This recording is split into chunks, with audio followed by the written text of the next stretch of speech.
Welcome back to part 2। Rohtang pass से लौटते हुए हमारा अगला स्टॉप था एक खूबसूरत वाटरफॉल। सच कहूँ, कैमरा उसकी ब्यूटी का सिर्फ एक छोटा सा हिस्सा ही कैप्चर कर पाया। पहाड़ों से गिरता हुआ ठंडा पानी, ठंडी हवा और चारों तरफ की ग्रीनरी, ऐसा व्यू था जिसे बस महसूस किया जा सकता है। इसके बाद हम पहुँचे अटल टनल। लगभग 9 किलोमीटर लंबी ये टनल थी और ये मनाली को लाहुल वैली से जोड़ती है। इसे पार करना अपने आप में एक यूनिक एक्सपीरियंस था।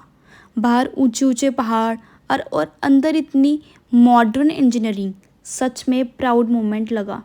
वहाँ हमने कुछ फ़ोटोज़ भी क्लिक की और सामने हवा में लहराता हुआ हमारा इंडियन नेशनल फ्लैग उस जगह की खूबसूरती को और भी ख़ास बना रहा था। अब बारी थी हमारी सबसे स्पेशल डेस्टिनेशन की, अंजनी महादेव टेम्पल। यहाँ का रास्ता आसान बिल्कुल नहीं था, इसलिए हमने बाइक्स बुक की।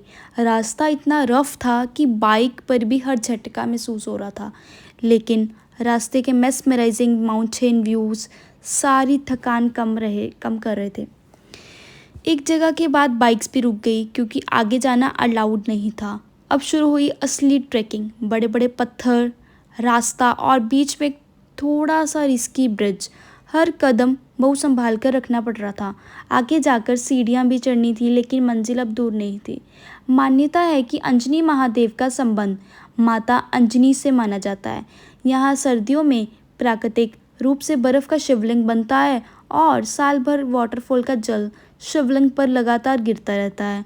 इस जगह की शांति और आध्यात्मिक ऊर्जा को शब्दों में बयान करना मुश्किल है।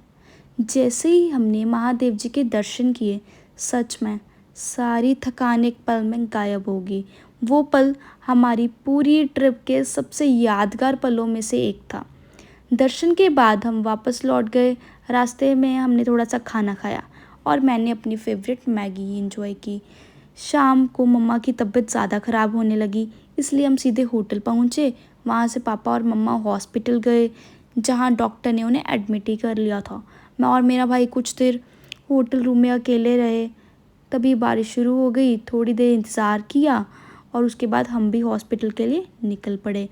असल में हमारा प्लान था कि मनाली में एक दो दिन और रुककर नई जगहें एक्सप्लोर करेंगे, लेकिन मम्मा की तबीयत सबसे ज़्यादा ज़रूरी थी, इसलिए अगले ही दिन हमने घर लौटने का फ़ैसला किया।